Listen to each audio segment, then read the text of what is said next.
आज हम साकेत पढ़ेंगे। अब से पहले हमने पढ़ा था यशोधरा, कंप्लीट हो गया है। खंड काव्य था, मैथिली शरण गुप्त ने ही लिखा है, साकेत भी गुप्त जी ने ही लिखा है। लेखक हैं मैथिली शरण गुप्त।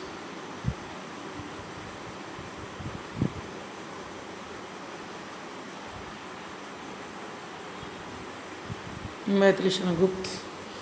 अब से पहले जो हमने पढ़ा था यशोधरा, उसके लेखक भी थे मैथिली शरण गुप्त।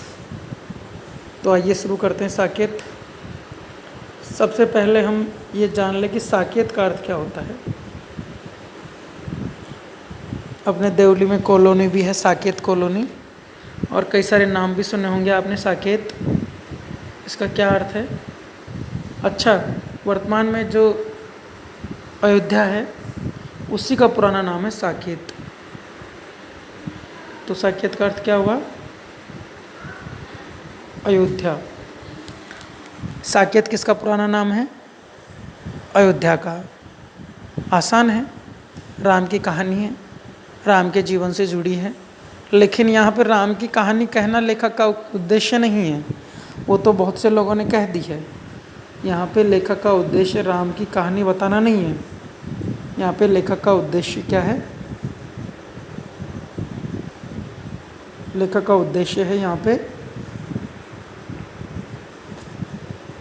उर्मिला की कहानी बताना। देखते हैं,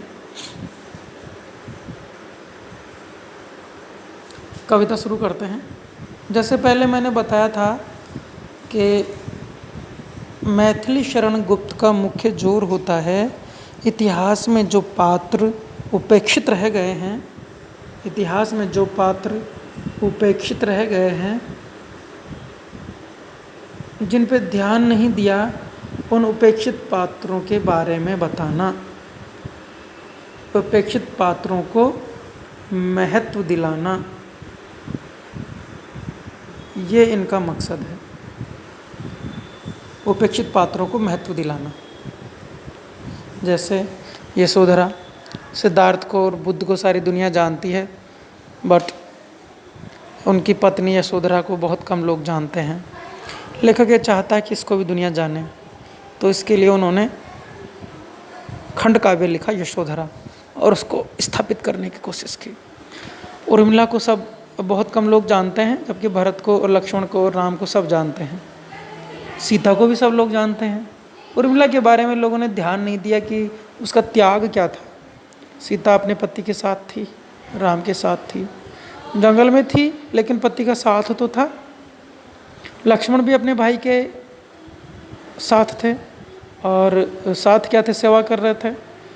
विरह में थे, दुख था उनको, लेकिन उनका नाम हुआ खूब। लक्ष्मण जैसा भाई प्रसिद्ध हो गया। लेकिन एक और था जिसने त्याग किया, वो थी उर्मिला। पति भी साथ नहीं था और अकेले जीवन भी जीना था। 14 साल का वनवास उसने राजभोग में नहीं काटा, महलों से दूर विरह में वो जीवन काटा। तो बहुत मुश्किल था उसके लिए भी, और लेकिन उसका नाम पुराणों में, इतिहास में गायब है। तो उसी उर्मिला के जीवन को स्थापित करने के लिए, उसका महत्व बताने के लिए, एक स्त्री का महत्व बताने के लिए खंड काव्य लिखा साकेत। साकेत का अर्थ बताया हमने। साकेत का अर्थ है अयोध्या, और अपने जो सिलेबस में है वो है साकेत का 9वां सर्ग। साकेत का 9वां सर्ग। सर्ग यानी अध्याय, सर्ग यानी अध्याय। तो साकेत का 9वां पाठ अपने सिलेबस में है। बड़ी सी किताब है ये, उस किताब का 9वां पाठ अपने सिलेबस में है। 9वें पाठ में उर्मिला का विरह वर्णन है।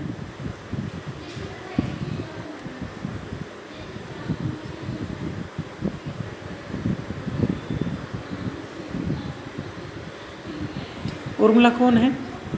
9वें पाठ में 9वां सर्ग,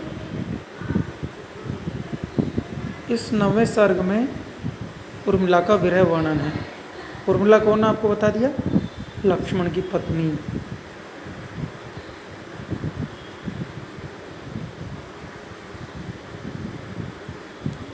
तो ये चीज़ें आपको याद रखनी है। एक तो साकेत का प्राचीन नाम अयोध्या, एक नवम सर्ग नौवां पाठ, और एक उर्मिला का विरह वर्णन। 3 चीज़ याद रखनी है। साकेत का नाम अयोध्या, फिर याद दिला देता हूँ मैं, एक उर्मिला, और दूसरा इसका विरह। विरह किसे कहते हैं? प्रिय का बिछोह।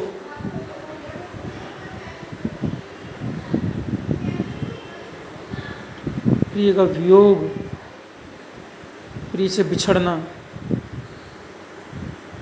प्रिय से बिछड़न,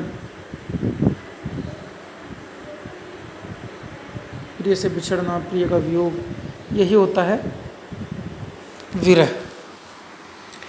हाँ, आपने फर्स्ट ईयर में पढ़ा था नागमती का विरह वर्णन।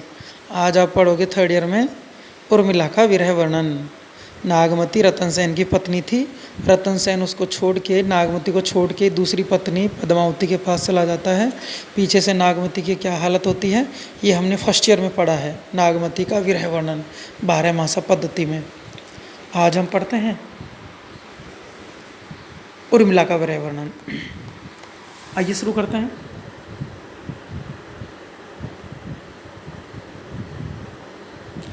दो वंशों में प्रकट करके पावनी लोक लीला, 100 पुत्रों से भी अधिक जिनकी पुत्रियां पूतशीला, त्यागी भी हैं शरण जिनके जो अनासक्त गेही, राजा योगी जय जनक वे पुण्य देहि विदेही। अर्थ देखो, 2 वंशों में, कौन से 2 वंश? एक तो है जनक का वंश, दूसरा है दशरथ का, राम का वंश। तो 2 वंशों में प्रकट करके पावनी लोक लीला, प्रकट की लोक लीला को। पावनी यानी, पावनी यानी पावना पावनी आते हैं वो नहीं, पवित्र, पावन, पावन बोलेंगे पवित्र को। 2 वंशों में प्रकट कर दी अपनी। एक तो जनक के वंश में सीता और उर्मिला की बात हो रही है। उर्मिला ने 2 वंशों में अपनी लीलाएं प्रकट की, अपने कार्य किए, अपना यश कमाया, अपनी कीर्ति फैलाई। एक तो राजा जनक जो उनके पिता थे, एक राजा दशरथ जो उनके ससुर थे। पावनी यानी पवित्र करने वाली, लोक लीला ही इसको कहेंगे। लोक यानी आम जनता के बीच में, इस दुनिया में, इस लोक में। तो इस लोक में, इस धरती पे, इस लोक में लीलाएं की, प्रकट की 2 वंशों में। 2 वंश कौन से हैं आपको बता दिया। 100 पुत्रों से भी अधिक जिनकी पुत्रियां पूतशीला, कैसी है उनकी पुत्रियां? 100 बेटों से भी अधिक। किसके थे 100 बेटे? कौरव थे 100 भाई। जिनकी बेटियां 100 पुत्रों से भी अधिक पवित्र हैं, 100 पुत्रों से भी जिनकी पुत्रियां अधिक पूतशील है। पूतशील बोलेंगे, पूत यानी पवित्र, शील यानी आचरण, पूत यानी पवित्र, पूत यानी पवित्र, शील यानी आचरण। पूतशील का अर्थ हो गया पवित्र आचरण। तो कैसी है उनकी बेटियां? बेटियां कैसी है? 100 बेटे भी ऐसे कार्य नहीं करते, इतने पूत यानी पवित्र, शील यानी आचरण, पवित्र कार्य करने वाली है। घर का नाम डुबोने वाली नहीं है, घर का नाम डुबोने वाली नहीं है, 100 बेटों से भी अधिक बेटों से अच्छी हैं वो, 100 बेटों से भी अधिक अच्छी हैं वो, पुतशील हैं यानी पवित्र काम करने वाली हैं। जिनकी पुत्रियां कौन? चारों बहनें जो राम, लक्ष्मण, भरत और शत्रुघ्न के साथ ब्याही गई थी, इनकी शादी हुई थी, विवाह हुआ था, वो चारों बेटियां 100 पुत्रों से भी अधिक पवित्र आचरण करने वाली हैं। त्यागी भी हैं शरण जिनके, जो अनासक्त गेही।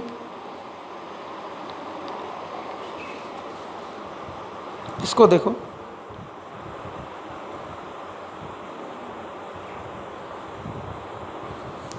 त्यागी भी हैं शरण जिनके,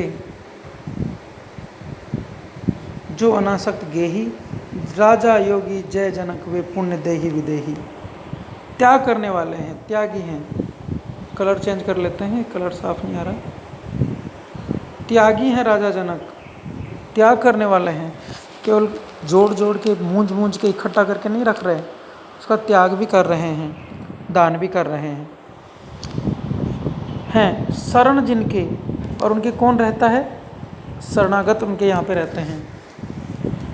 त्याग की मूर्ति हैं, लोगों को शरण देते हैं, जो अनासक्त हैं। अनासक्त, आसक्त क्या होता है? जो मोह माया में पड़ा रहता है उसको बोलते हैं आसक्ति। पुत्र की आसक्ति, धन की आसक्ति, यश की आसक्ति, तो ये आसक्त नहीं है। आसक्त बोलेंगे मोह माया में पड़ा हुआ, आसक्त नहीं है ये अनासक्त हैं। अनासक्त हैं। आसक्ति अच्छी नहीं मानी गई है, इसको बुरा माना गया है। इसीलिए गीता में कृष्ण कहते हैं कि अनासक्त कर्मयोगी बनो। कर्म करो लेकिन फल की इच्छा मत करो, आसक्ति नहीं हो फल में, इच्छा नहीं हो, लालसा नहीं हो, कर्म तो करो। गेही गृहस्थ को बोलते हैं, गेही बोलते हैं गृहस्थ को।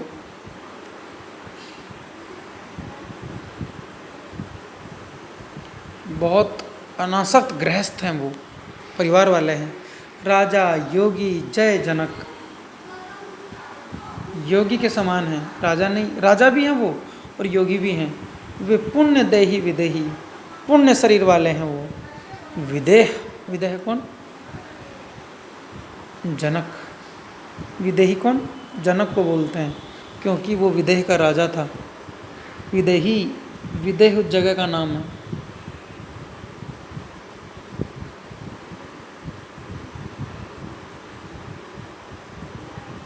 विदेह का राजा जनक, तो विदेही हैं राजा जनक, पुण्य शरीर हैं वाले हैं, पुण्य आत्मा हैं। उनकी बेटियां 100 बेटों से बढ़कर हैं।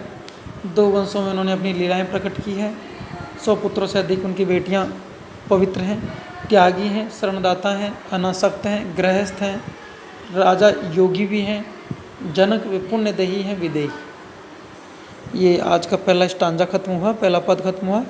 अब हम दूसरा पद पढ़ेंगे अगली क्लास में। धन्यवाद।